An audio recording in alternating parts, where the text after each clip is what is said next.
ओम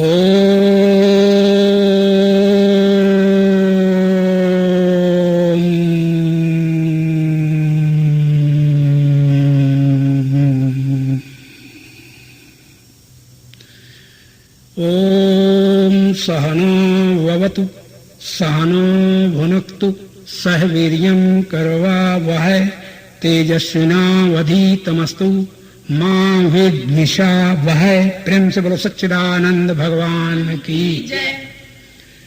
2 minute मेरे साथ कीर्तन करो। जय सतगुरु दीन दयाल हरि,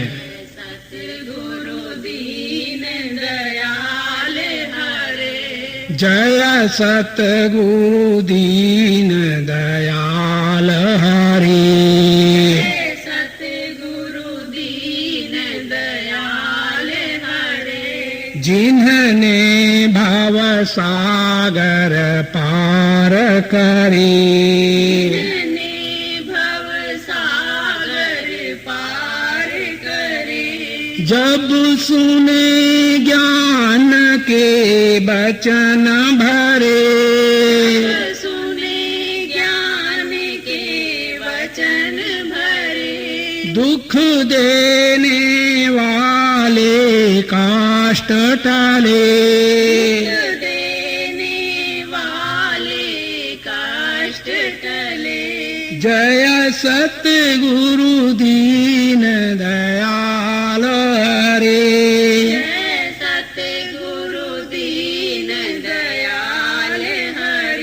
प्रेम से बोलो सच्चिदानंद भगवान की।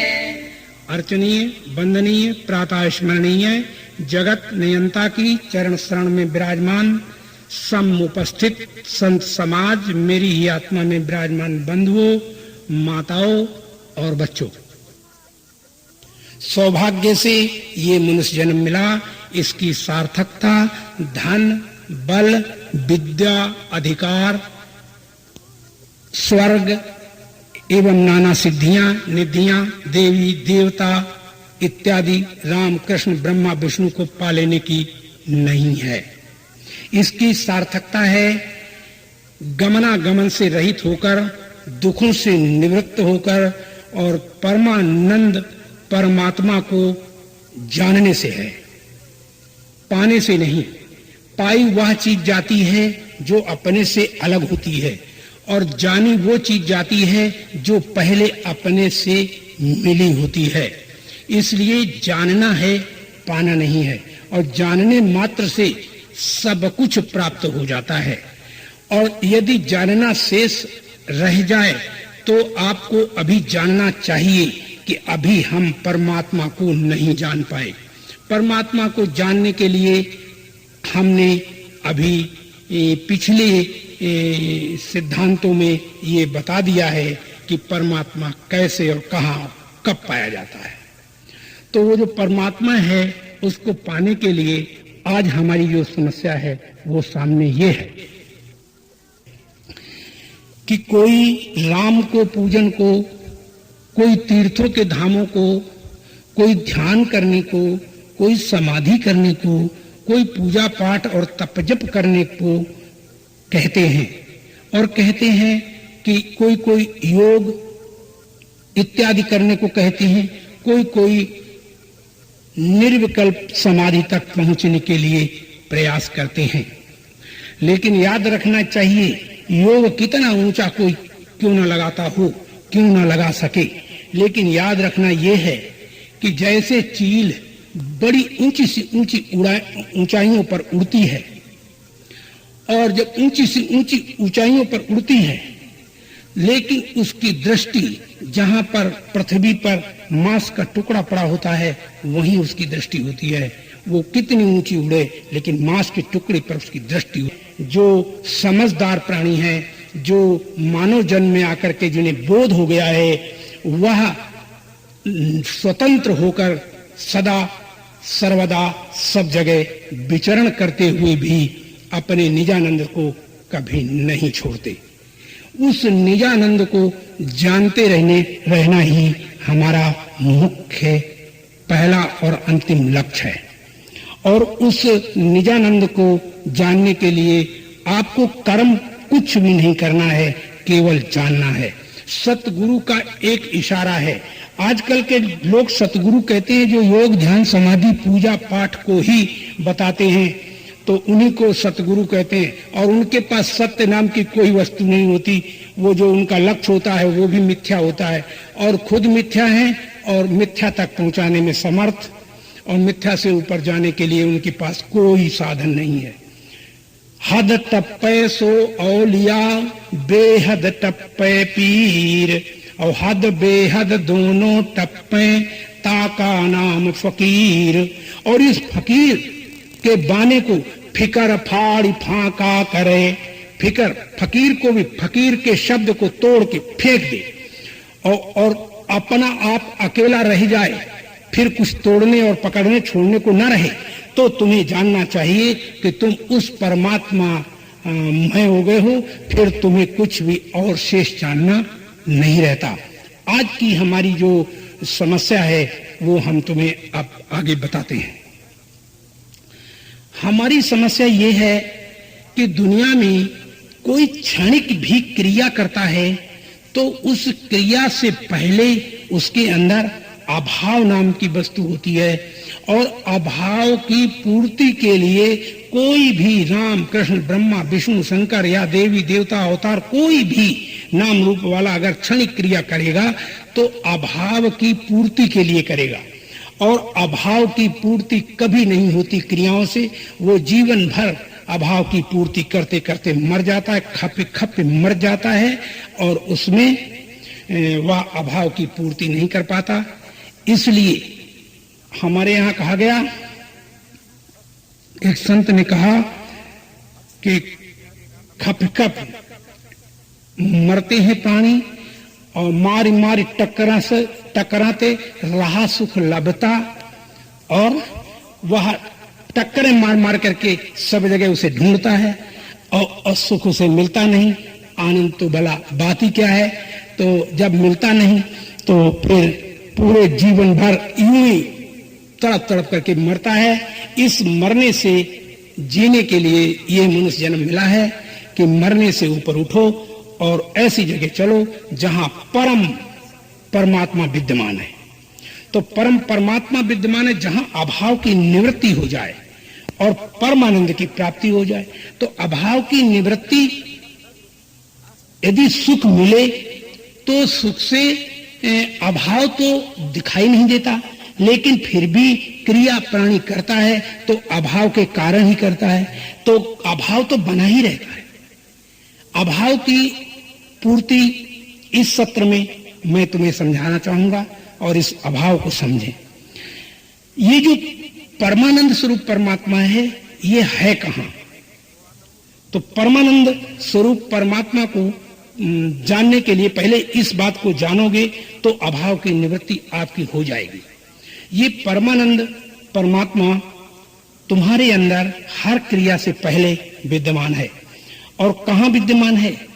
राम को यदि हम तुम्हें दें, कोई राम को मांगे हमसे और हम राम को उसे दें, तो ये शर्त रख दें कि राम को हम देने से 1 सेकंड पहले तुम्हारी मृत्यु हो जाएगी और राम तुम्हें नहीं मिल पाएगा, देने से पहले तुम मर जाओगे। तो तुम राम लोगे तो तुम्हें क्या कहना पड़ेगा कि मैं राम को नहीं लूंगा, क्योंकि मैं ही जब मर गया तो हम राम को क्या करेंगे। किसी ने कहा कि तीनों लोगों का राज्य लोगे, राज्य गद्दी को प्राप्त कर लिख करके गद्दी पर तुम नहीं बैठ पाओगे, उससे पहले तुम मर जाओगे। बोलो तीनों लोगों का राज्य चाहिए, तो वो कहेगा कि जब हम ही मर गए तो राज्य का क्या होगा। इसी तरह कोई राम कृष्ण ब्रह्मा विष्णु शंकर को प्राप्त करना चाहे और शर्त यही हो कि हम पहले मर जाएंगे, तो हम किसी को भी नहीं चाहते, स्वर्ग आदि को भी नहीं, देवलोक गंधर्व लोक किन्नर लोक नाग लोक को भी हम नहीं चाहते। यहां तक जहां तक मन बुद्धि जाती है वहां तक हम उसको नहीं चाहते। और जब हम उसको नहीं चाहते और हम केवल उससे चाहते हैं, और उससे चाहते हैं, उनसे चाहते हैं सुख, और सुख से चाहते हैं सदा रहने वाला सुख, और सदा रहने वाले सुख का नाम आनंद है। और वो आनंद कहां है? वो आनंद तुम्हारे अंतः स्थल से पहले तुम्हारे में विराजमान है। तो हर क्रिया हम आनंद के लिए करते हैं और आनंद स्वरूप परमात्मा है और वो परमात्मा सबके अंतःस्थल में विराजमान है।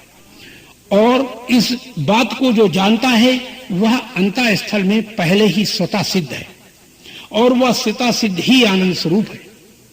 और उस आनंद को पाने के लिए जब चले तो हम तुम्हें एक बात ध्यान में देते हैं, एक बात तुम्हें पुनः समझाते हैं, वो ये है कि राम को नहीं चाहिए, राम से चाहिए, कृष्ण नहीं चाहिए, कृष्ण से चाहिए। इस तरह अल्लाह नहीं चाहिए, अल्लाह से चाहिए, गॉड नहीं चाहिए, गॉड से चाहिए, आत्मा नहीं चाहिए, आत्मा से चाहिए, परमात्मा नहीं चाहिए, परमात्मा से चाहिए। माने ये सब मिल जाएं और हम मर जाएं तो बोलो ये एको चाहिए, अस्तु नहीं चाहिए। ये तो सब रह जाएं और हम मर जाएं तो हमें ये किंचित नहीं चाहिए। तो इन सब से इसी तरह तप नहीं चाहिए, तप से चाहिए, ध्यान नहीं चाहिए, ध्यान से चाहिए, योग नहीं चाहिए, योग से चाहिए। और जो सबसे चाहिए वो केवल आनंद, सत्य, चेतन और ज्ञान स्वरूप है। और उस आनंद को जब ढूंढा गया तो वह हमारा अपना निजानंद है।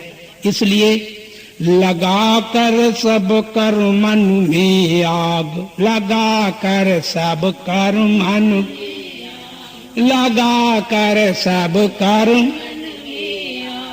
अरे नर निज स्वरूप में जागो, अरे नर निज स्वरूप में जागो, लगा कर सब कर्मन में आग, लगा कर सब कर मन में आग, अरे नर निज स्वरूप में जागो, अरे नर निज स्वरूप में जागो। निज स्वरूप आनंद स्वरूप है, निजानंद हमारा आनंद स्वरूप है, ज्ञान स्वरूप हमारा आनंद स्वरूप है। और वो आनंद हर कर्म के करने से पहले हमें प्राप्त है। इसलिए जब भी कोई क्रिया करता है तब हमारे संतों ने कहा कि आनंद स्रोत बह रहा पर तू उदास है, अफसोस है कि मीन को जल में पियास है। आनंद में बैठा हुआ आनंद में मौज ले रहा है लेकिन फिर भी वहां बैठे हुए प्यासा है। इसी तरह हमारे कबीर स्वामी ने कहा कि मोहि सुनी सुनी आवे हासी, पानी में मीन पियासी। अर्थ क्या हुआ? मुझे सुन सुन आवे हंसी। कि क्यों हंसी हमें आ रही है? कि पानी में जो तू खोजे आपको तो तू आप आप, और आप भुलानो आप ते, बंधो आप ते आप। जब तू अपने को खोजने जाता है तो वो तू वही है, खोजने वाला ही है। और बंधा कैसे? जब तू उसे खोजने लगता है तब उसमें बंध जाता है। आपसे आप, सकल में आप रचिया सबके साथ। नानक साहब कहते हैं आपसे आप, सकल में आप रचिया सबके साथ।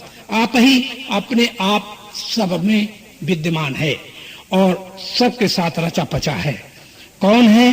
कि जो इन सब बातों को जानता है, और वो जानने वाला तुम्हारे अंदर विद्यमान है। जो ये भी जानता है कि राम कृष्ण ब्रह्मा विष्णु आते और जाते हैं, मिलते और बिछड़ते हैं, और जो ये जानते हैं कि ये सदा नहीं रहते, तो उस जानने वाले को जो जानता है वह शुद्ध सच्चिदानंद परमात्मा नाम से कहा जाता है।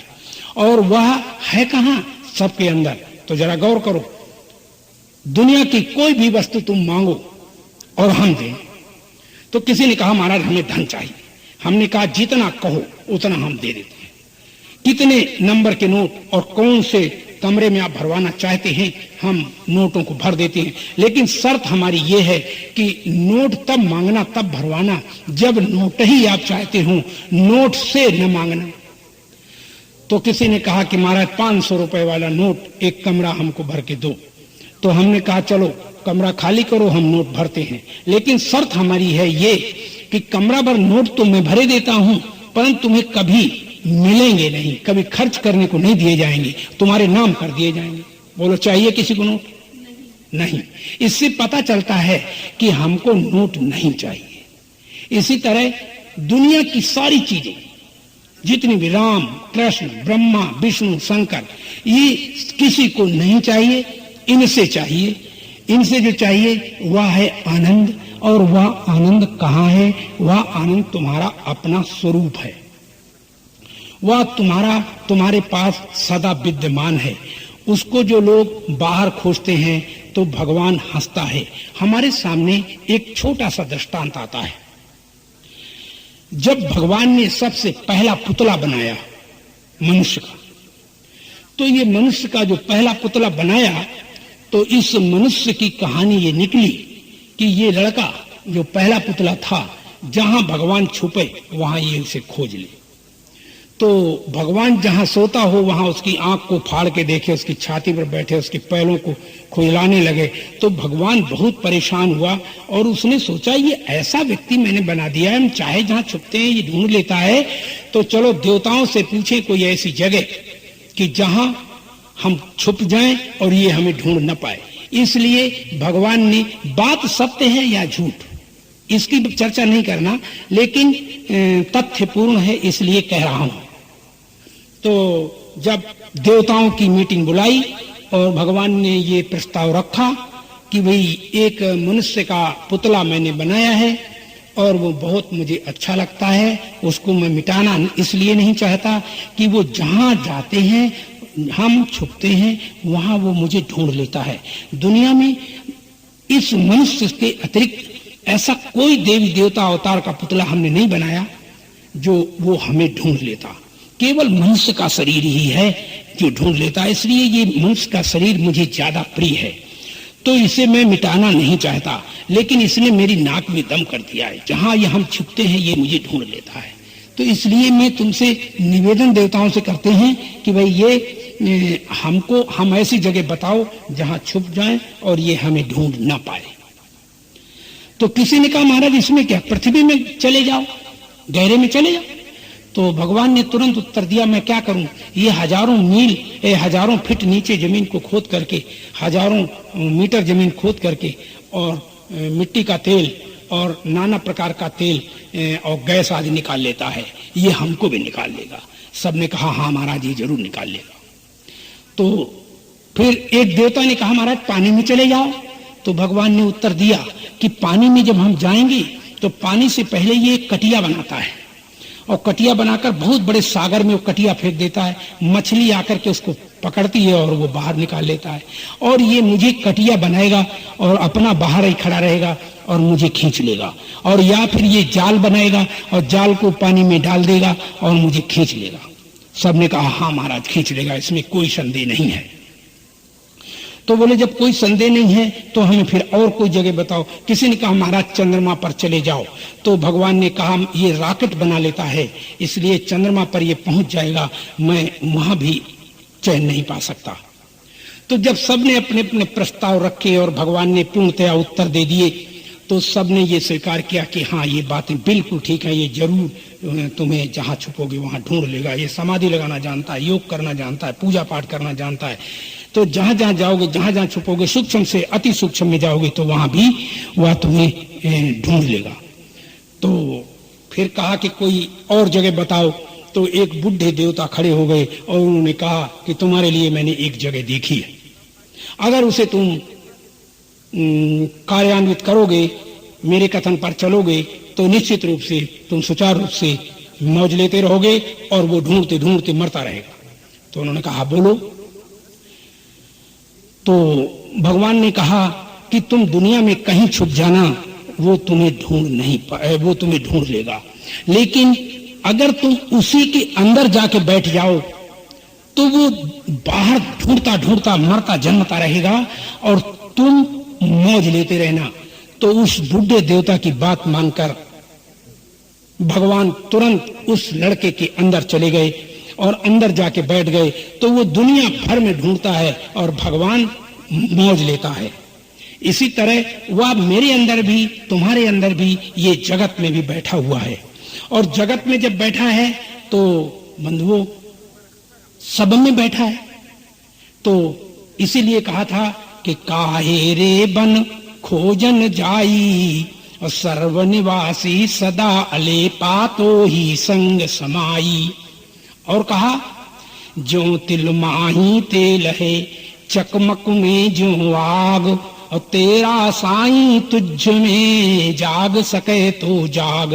तेरा साईं जो है वो तेरे में है, और जब तेरे में है तो धन नहीं चाहिए, धन से चाहिए सुख, और सुख से चाहिए आनंद। और आनंद है कहाँ? हमारे अंदर, तुम्हारे अंदर।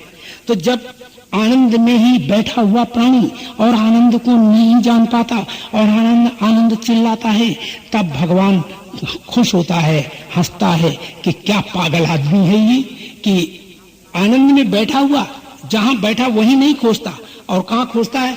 वस्तु व्यक्ति, गुरु में, पीर में, देवी में, देवता में, अवतारों में, मंत्र में, जंत्र में, ध्यान में, समाधि में, योग में ढूंढता है, और कभी उसे इन सब क्रियाओं में नहीं मिलता। क्योंकि परमात्मा स्वतः सिद्ध है और क्रियाओं से मिलने वाली वस्तु कालांतर में छूट जाती है। इसलिए ये ध्यान रखना चाहिए।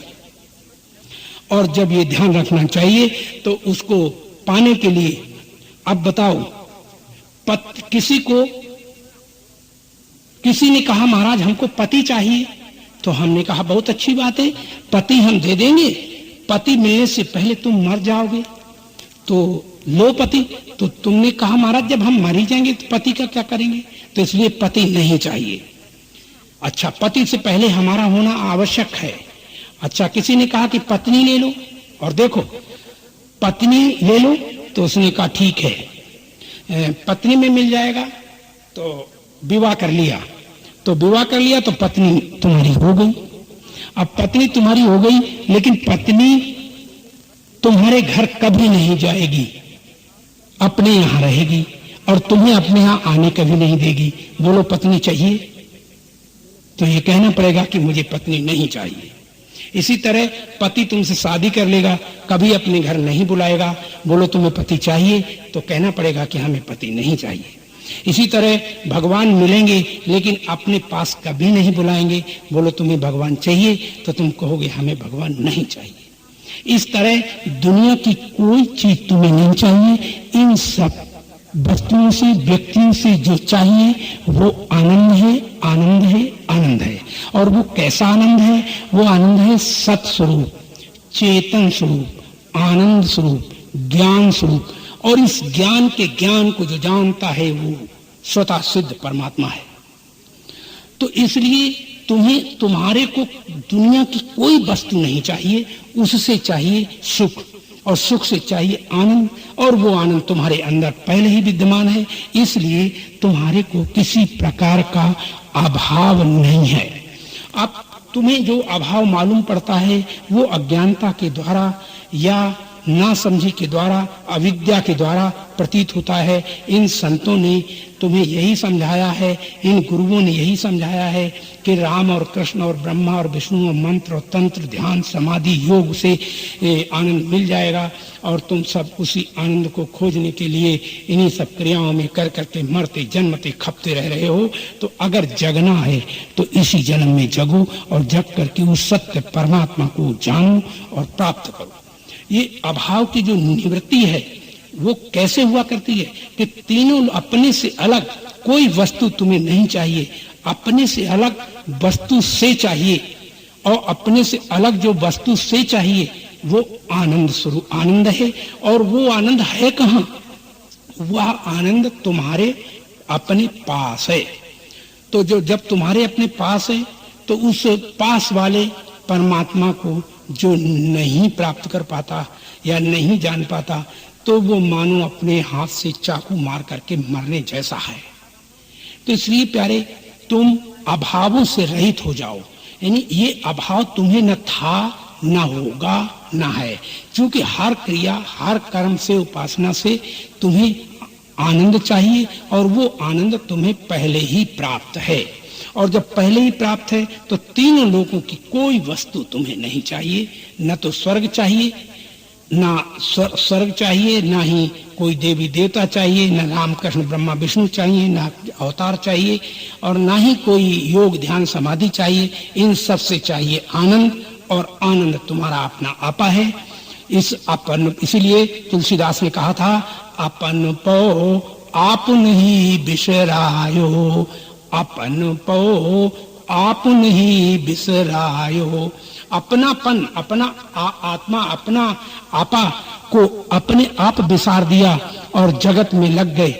तो जैसे कबीर ने एक जगह कहा कि मन ना रंगायो, रंगायो योगी कपड़ा। बोले कैसे? बोले कि मन ना रंगायो, रंगायो जोगी कपड़ा। बोले चेतन छोड़ पखाने पूजे, मिल दुलही दुल्हा। चेतन को छोड़ करके और पत्थरों को पूजते हैं पत्नी और पति मिलकर के, मिल दुलही दुल्हा। अपनपो आपन ही बिसरायो, और खोजने लगे चेतन को छोड़, और चेतन तुम्हारे अंदर पहले बैठा हुआ है, इसलिए उसको खोजने की आवश्यकता नहीं है, उसको जानने की आवश्यकता है। और जाना जाता है ज्ञान से, खोजा जाता है क्रिया से। तो क्रिया अपेक्षित परमात्मा नहीं है, परमात्मा ज्ञान अपेक्षित है, और परमात्मा ज्ञान से प्राप्त होता है।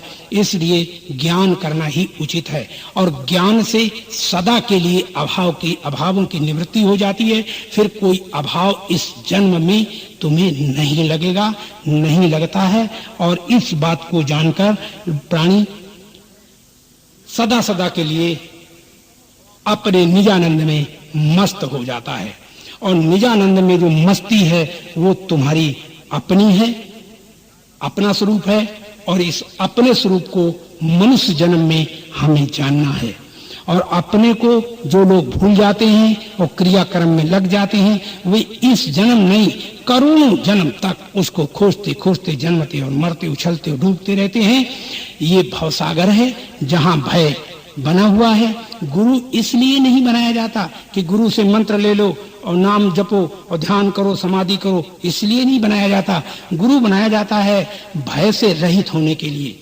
नाना भय जो तुम्हें दिखाई देता है, ये भवसागर क्यों कहा जाता है? कि जहाँ भय ही भय है।